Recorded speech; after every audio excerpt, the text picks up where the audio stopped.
Uyu munsi tugiye kuganira kuri bizinesi nziza cyane ushobora gutangira n'iyo waba ufite amafaranga make cyane, ushobora kuyitangira ejo ugatera imbere kandi ni bizinesi nziza cyane ishobora kugufasha kuba umukire kandi wahereye kuri gato cyane.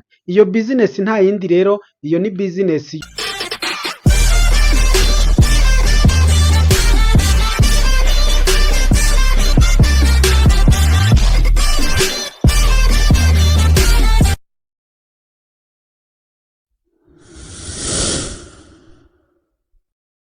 umutobe w'imbuto w'umwimerere, niyo bizinesi nje kukubwira.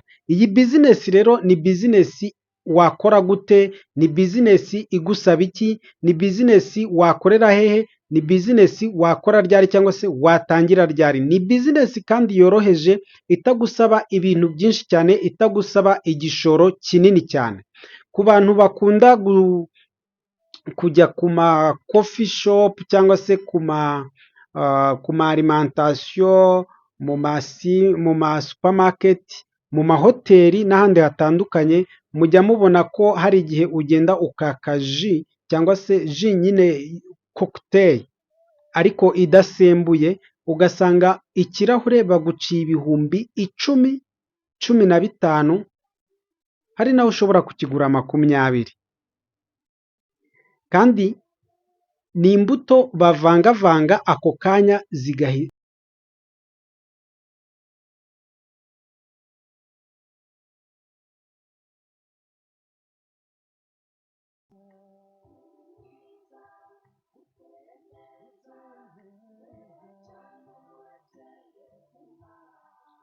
ndabasuhuje rero kandi mbahaye ikaze abakunzi ba BVI Empire, by'umwihariko wowe wamaze gukora subscribe kuri BVI Empire, warakoze cyane. Kuri BVI Empire rero tunyuzaho ibiganiro bitandukanye bifasha abantu kwiteza imbere, kwihangira imirimo, gukora bizinesi, gukorana na banki, uko abantu bakoresha inguzanyo, uko abantu bareba ko bari muri CRB, ingaruka mbi zo kuba muri CRB, uko wava muri CRB, imisoro n'amahoro, impano ndetse na skills zitandukanye, entertainment and motivation, bya bindi byose bifasha abantu kwiteza imbere no kugera kuri financial freedom, nibyo tuganiraho hano kuri BVI Empire.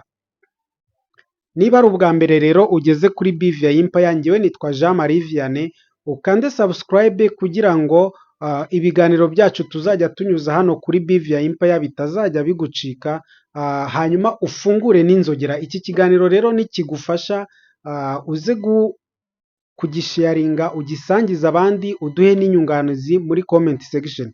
Uyu munsi rero tugiye kuganira kuki? Uyu munsi tugiye kuganira kuri bizinesi nziza cyane ushobora gutangira n'iyo waba ufite amafaranga make cyane, ushobora kuyitangira ejo ugatera imbere kandi ni bizinesi nziza cyane ishobora kugufasha kuba umukire kandi wahereye kuri gato cyane. Iyo bizinesi nta yindi rero, iyo ni bizinesi yo gukora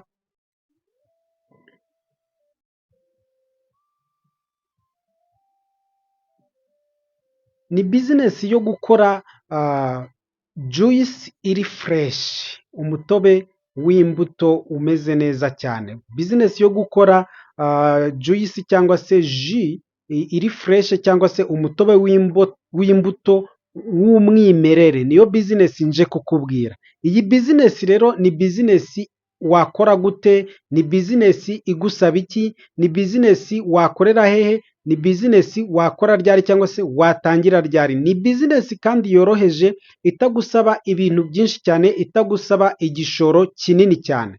Ku bantu bakunda kujya ku ma coffee shop cyangwa se ku ma alimentation, mu ma supermarket, mu mahoteli n'ahandi hatandukanye, mujya mubona ko hari igihe ugenda ukaka ji cyangwa se ji nyine cocktail ariko idasembuye, ugasanga ikirahure baguciye ibihumbi 10, 15, hari naho ushobora kukigura 20.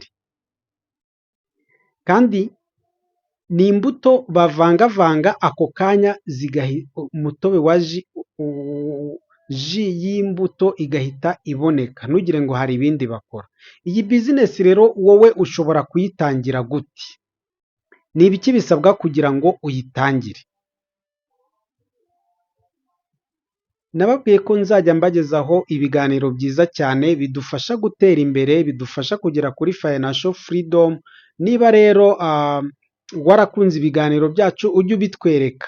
Iyi videwo nuyikunda uze kubitwandikira muri comment. So iyi bizinesi rero yo gukora umutobe w'imbuto w'umwimerere ni bizinesi wakora gute?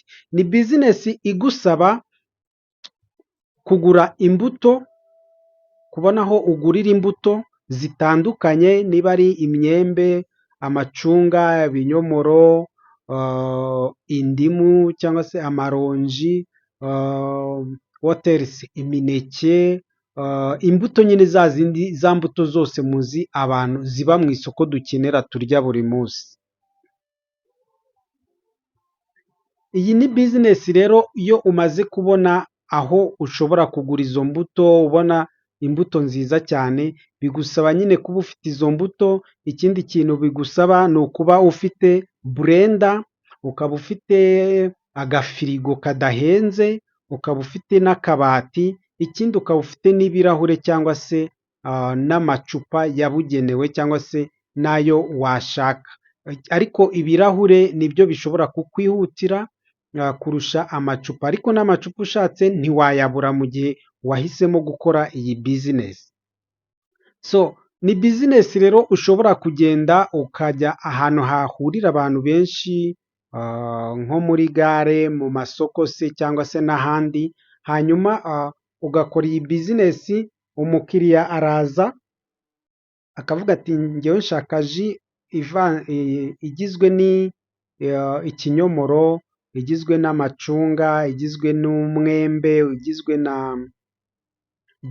akakubwira ubwoko bw'imbuto ashaka, hanyuma ugashyira muri blender. Bishobora kuba wazitunganyije mbere ziteretse, ariko bitewe n'uko abantu bakunda mu buryo butandukanye, hari izo ushobora gukora ukazitereka muri firigo, hari n'izindi ushobora gukora ako kanya umukiriya aguhagaze imbere.